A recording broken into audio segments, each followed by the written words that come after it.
Hi, this is Sharon Gauthier from Patient Advocate for You.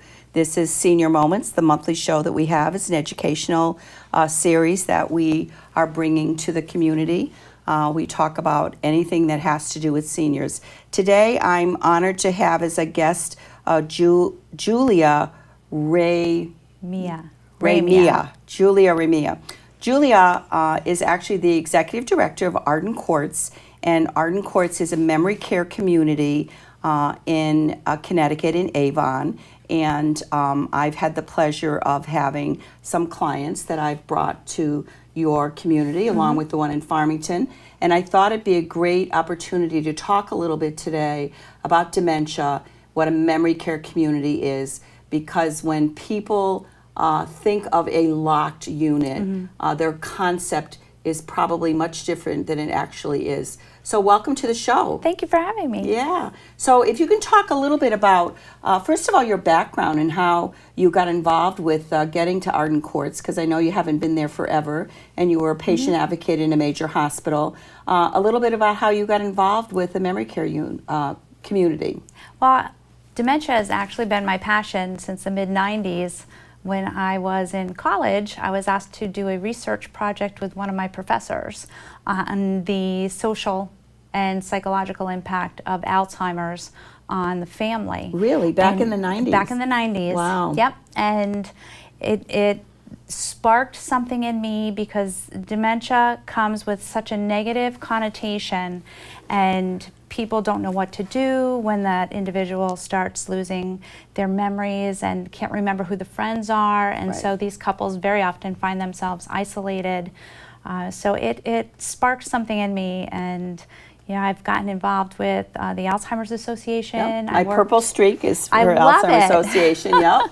Love it. I worked for them for a little bit as doing training and education for the Alzheimer's Association Connecticut chapter, and then got involved with memory care in assisted living to be able to provide a level of care for these individuals, suffering this horrible disease. It's a horrible disease. And I think it's one of those diseases, not that all diseases don't impact the family, but I think dementia, Alzheimer's, any memory disorders particularly affect the family because it is their memory that they start to lose. And, when do you identify that it's a big enough problem that you need to bring them into a secure area, which is what we now call locked units? It's a secure unit.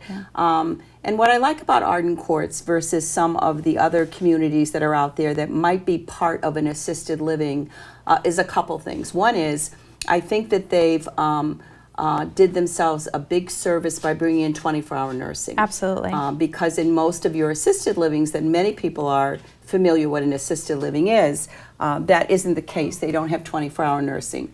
Even though the nurses are somewhat limited in their ability to treat, as you would think of a nurse, you at least have someone there to identify a problem and be able to act on it, which is good. The second thing I liked about them is it's a standalone community. Yes. So if you could talk a little bit about that and the reason that they built the communities the way they did, because they're almost like their own little, I don't know what you call them. Village. Yeah. The Arden Courts concept, which began back in the 90s, was about 5 years in the making, and they worked together with geriatricians and experts in the field of Alzheimer's disease and various dementias to come up with a concept that enables the person to feel safe and secure. So they are smaller. My particular building has capacity for 64, versus some of the larger assisted livings that have a memory care unit in it as an afterthought almost, which can be up to 118 apartments, perhaps bigger, meaning that there's a lot of people around. So the design was very thoughtful and purposeful. There's paths, as you know, for walking. If someone's a wander risk and they like to be outside, our doors to the courtyard, a secure courtyard, are open, and that's purposeful. Sorry about that. The design of the interior is to give a feel of a small town. We have when you come to Arden Course of Avon, there's a gazebo, there's a library, the community center, so that the person can feel as if they are in a town, and we refer to it as the community center, not programming or activities where, you know, the person with dementia might connotate that with a skilled nursing facility. You know, and our activities are purposeful, they're engaging. But back to the plan of the building, the layout is such and purposeful that the person can come and go. There's clues and cues throughout the building so that we enable them to find their way around the building on their own and enable them that sense of freedom and independence for as long as possible. You know. So when someone comes to you, I mean, usually when I come, it's a pretty closed package. So I've been involved in being a registered nurse.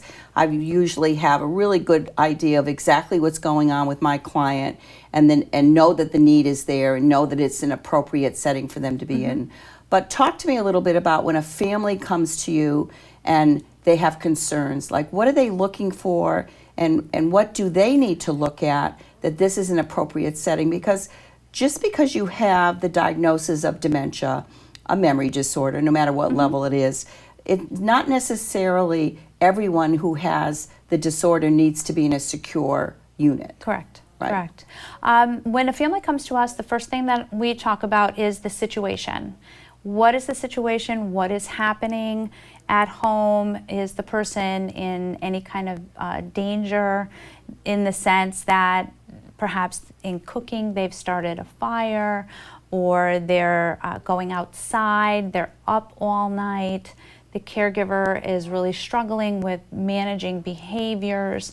Often the person, depending on the type of dementia, might be aggressive towards the caregiver, and we offer an alternative where there's safety. Sometimes having someone different take care of the individual makes a difference, and so some people will choose home care when it's appropriate and it's safe. By keeping someone with dementia engaged in programming, you know, purposeful programming and socialization, it also helps to, I won't say minimize the progress of the disease, but it taps into some of the behavioral and the processes in the brain of socialization. So now somebody who may have been sitting home watching TV with a caregiver, not engaging, not getting involved with anything, now they're with people that they feel safe around. You know, the other people that also have a memory impairment, and we'll very often see these individuals blossom in this environment. And develop friendships with others exactly. within the community, which I always thought was interesting. So I myself have had a couple of clients that initially started at home. And one that comes to mind as you talk about activities and the importance of them is a little Italian couple that lived in Manchester, and she's actually still alive. So she's one daughter that lives in Boston, and it was really difficult for her to come down here often enough to really have a gauge of what was going on. When we got involved, it was when her father lost his license. So he had been stopped for whatever reason, and he was darn sure he was going to get that back, so he drove back to the police department. She came down, got involved. He suggested that his wife, who is very, very hard of hearing, almost stone deaf, would be the one who could drive now, and it wasn't appropriate for her because the daughter did feel that there were some memory issues. So when we initially got involved, home care was an option, not something that we offered at the time, but home care was an option. Very fortunate to get some pretty good home care providers for her, and one of the things they enjoyed the most was going out to eat. So every day they went out to eat to a restaurant. What ended up happening after about a year is that she started to wander around in the restaurant and bothering other people in the restaurant. And then there was an episode where she was so hard of hearing that the aide, of course, raised her voice to her, and someone called the police. Oh my goodness. So they went back home, and the aide called me, who was mortified that she knew the police was being called and coming over.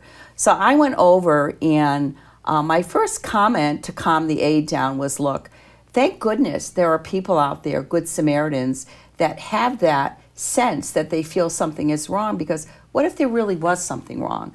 So good for them for calling in the authorities. So when they come over, we'll explain what the issue is and they'll understand quickly. So the police officer comes over. Pretty quick they understood how hard of hearing she was. He started raising his voice for her to hear and understood the concept. Understood the issue.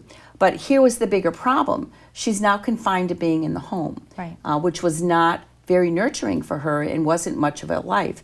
So that started this discussion with myself and her daughter, and saying, she may be safe at home, but they're just home all the time. They never go out. Going out isn't becoming something they can do right now. So it's also isolating your dad at home. So maybe we should start looking at assisted living. So shortly after that, probably about 2 weeks later, she started leaving in the middle of the night. So we put a lock on the door. When we put a lock on the door, even though it was up high, she in the middle of the night went downstairs, got a screwdriver, and undid the lock on the door and left in the middle of the night. But the neighbors were all aware of her issue and brought her back. So that's a good example of someone who would really benefit from a memory care unit. Absolutely. And the daughter was very taken back by the whole idea. The first one we went to was not a good fit. And we can talk a little bit about what's a good fit, what isn't, and how you get in there. So a lot of education that we provided the daughter about what it is, gave them options. We don't have any monetary connection to anybody, but we always give people options of places that we've been in. And then they made the choice based on that. So that's a good example of someone's safety, right? She needed a safe environment. And the other was, it was no longer an environment where she had any kind of happiness. They just sat in front of the television all day long, which isn't the greatest. So when someone comes to you for information, aside from some comfort on what you are and what you offer, what is the process? So like with anything, I just can't come and say to you, my mother's got dementia and I want her in this unit, and you're going to take them. So talk to me a little bit about what your process is in identifying, yes, that person is appropriate for a secure unit. Well, we have an in-depth conversation with the family. We do, as part of our process, we do an assessment. We speak with the individual's physician, as well as the families. We do a lot of information gathering. We do a physical assessment of our own. You do want to make sure it's a good fit and that the person is appropriate and that they will benefit from the services that we have to offer for them. And then from there, we do walk with the families. We hold their hand. We are available 24/7. If there is an emergency, we, say something happens before mom moves in and mom ends up in the hospital and we get a phone call at 1 o'clock in the morning, Julie, my mom's in the hospital, she can't go home. We have 24-hour move-in, so we will do whatever we need to do to assist that family To transition to you guys. into Arden Courts, yeah. But you do have to ask a lot of questions. What is the staff to resident ratio? What kind of programs do you have available? And talk about the programs a little bit, because I think the vision is that everyone's going to sit around and play bingo. In all of the places that I've been in, which I've been in quite a few, that's not the case at all. No. I find that the programming is engaging and the resident themselves are very involved. So Yeah. talk a little bit about some of the things that you actually do and the activities that you have. I know Arden Courts in particular has that barbecue in the summertime. Oh, yes, we on do. Fridays. I always make sure to visit on a Friday, but which the residents enjoy with cheerful music and the ability to be outside. But what's some of the other things that you do? Well, we make sure that we're meeting their religious needs. So based on what religion they are, we have a variety of different groups and individuals that come in. Whether they're Jewish, whether they're Catholic, whether they're Baptist, we do try to meet those needs. And we do have various faiths that come in. So we offer, just as far as religious services, we offer something at least once a week of a different of faith. We offer exercise. You know, exercise is very, very important, so they get daily exercise. We try to change it up, you know, whether sometimes a chair exercise is good, but do you want to do chair exercises every day? So we'll mix it up with something that also gets the heart pumping and the arms moving, like parachutes or hockey. Believe it or not, we have them play hockey, and we do things such as cooking. I love the cooking segments. I think because there's so many skills involved with making something. I think it's important with kids. You know, I've done it with my grandchildren, and I think it's important with that age group because of the different steps that keeps their ability to hang on to their fine motor skills even. And when you talk about exercise, it's my understanding that all the communities have got physical therapy available. Yes, we do. Yes, we do. Some individuals may come in, and we did have an individual who came in a wheelchair after a stint in a short-term rehab. Yeah. And by bringing in and having that available, we have a couple of companies that we offer the families the choice to choose from, and get working with that individual. And this particular gentleman came in a wheelchair, and within, I would say, 2 months, he was up and walking totally unassisted. It doesn't happen that way with everybody, but you know, we do like to offer that physical therapy because they're not always in a skilled environment or in a acute hospital environment. They're not getting up and walking the way that they should. And so we encourage that, and our staff will, if someone needs a wheelchair, you know, we'll walk with them, and we'll make sure that they're assisted, and perhaps a wheelchair is behind them if they need to sit, but we try to keep them as mobile as possible. And I find in almost every community I go into, if anyone has a pet, they bring their pet in there, which I really like. Yeah. And in your case, you have Melissa that brings her big dog. Oh, over at the Farmington community. Farmington, yeah, she brings her dog. Yeah. That dog is absolutely lovely, and the residents love it. Yeah. We're working on doing that in Avon also, getting a nice I think big having the therapy pet dog in there too. Yeah. So talk a little bit about the room. So, you know, I know in your community, it's set up in little villages. So there's a small little group of rooms here in 4 different areas, right? In some of the other communities, it's a little bit more open. But the rooms are private, shared. How does that work? The rooms are all private, and we call them houses. So if I would encourage anyone who wanted to come in and take a tour. We make our unit that looks like homes. So each wing has a front porch with chairs and a mailbox and a porch light. And its own little kitchen. And dining area. It has a kitchen that the residents are able to utilize, a dining room, living room with a TV and a fireplace, although it's an electric fireplace, but it's a fireplace. Right. And the rooms are purposely small. You know, people come in, they might be coming from a traditional AL, assisted living, and they'll see our rooms and they'll go, oh my gosh, my mom's closet is bigger than this. Yeah. And they're purposely small so that the residents does not spend time in there. That we want them out, we want them engaging, we want them to participate and be engaged. But the rooms themselves are private. They have a private bath. They all have a closet.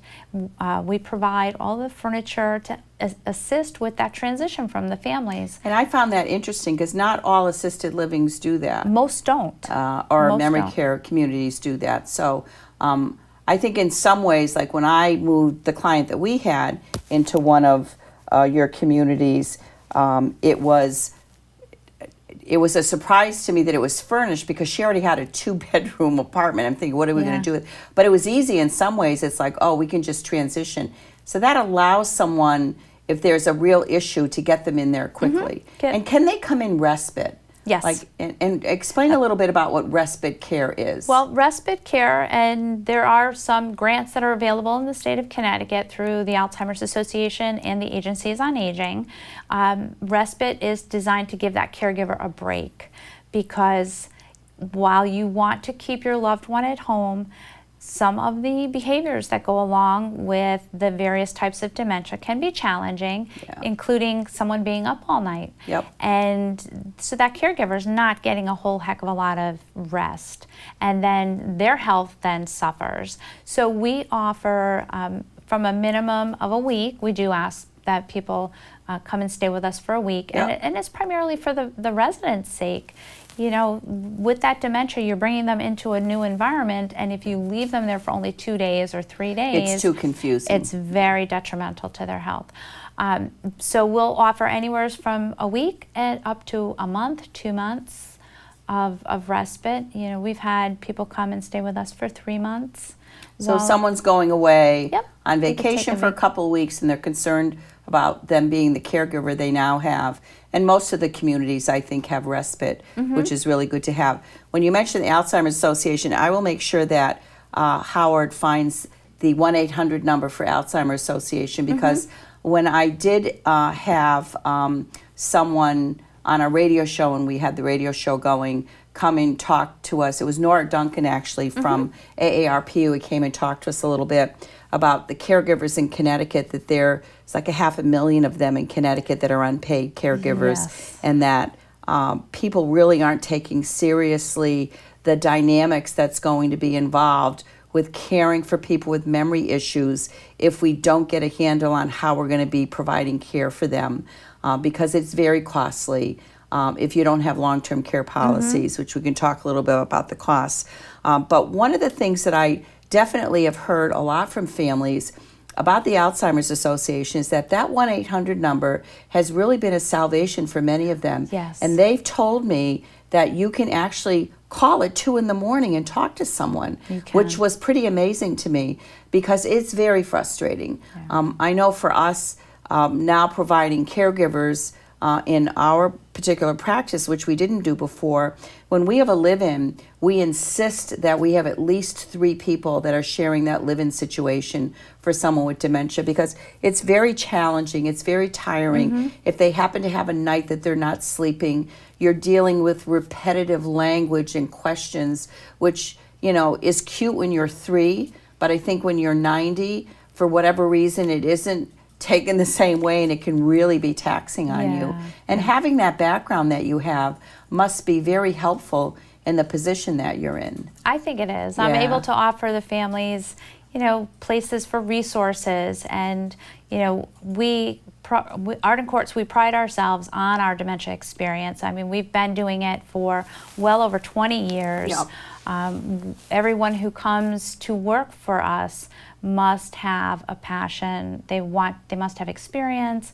Plus, we do training. You know, we make sure that our staff is trained in handling the different types of dementia, because the symptoms that present with somebody with an Alzheimer's type is very different from somebody who presents with a frontal temporal lobe, and there's different behaviors that go along with that, versus someone with a vascular type dementia that the family says, oh, look, mom's remembering things today, you know. And so we try to make sure that our staff is very well versed in all of those different types of dementias and how to handle the Because some of their behaviors can be very disturbing, especially with the frontal lobe, like you spoke about, because that's where all your emotions are. So I always warn my children that if I end up with a frontal lobe dementia, they're in a lot of trouble, because my filter is somewhat limited already. So if my filter is completely gone, they're really going to have a problem. But those are really the ones who kind of say what they feel, and those emotions come right out there. And that's very challenging for families, because it's almost abusive. And I really feel bad for families that are dealing with someone who has that type of dementia that sometimes is related to a stroke, or it may be related to an injury. We have a gentleman now that we're providing 24-hour care for who has a frontal lobe dementia from a traumatic brain injury, and he was an alcoholic. Oh my gosh. So he had a combination of vascular issues and a traumatic brain injury, and he swears all the time. And so the staff that I put in there are tough. And so we have 4 nurses who actually split the week with this gentleman, but they manage him well, because they're able to stop him But that takes education. It does. Right? That takes education and a lot of support, because some people, might be so taken back. I mean, I'm an old ER nurse in inner city, so there's not a lot that tends to rattle me, but it is disturbing when you suddenly have someone who lashes out at you. And for those families in particular, I think a community is definitely a place that they should be looking at.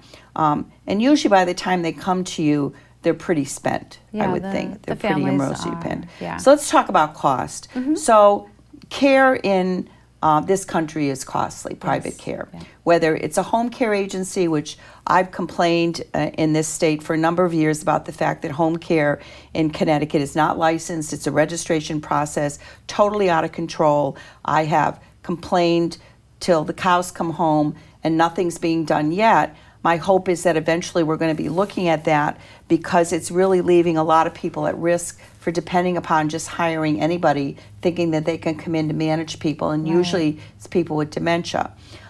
So there's a cost to that. There's either an hourly rate or a live-in rate. When you go into a memory care unit, there's a monthly rate, and the only coverages for that is private long-term care insurance that will pay for that. But be very careful when you look at your long-term care insurance, because I've had one person that I actually helped get into, it may have been the one in Farmington, only to find out after they submitted that the only coverage they had was for convalescent care. It was a very own policy. Yeah. Let's talk a little bit about costs. Well, it is a private pay. Yep. We are an all-inclusive, which I would encourage your viewers that if they're looking at memory care communities, to talk with the marketing people that they're dealing with.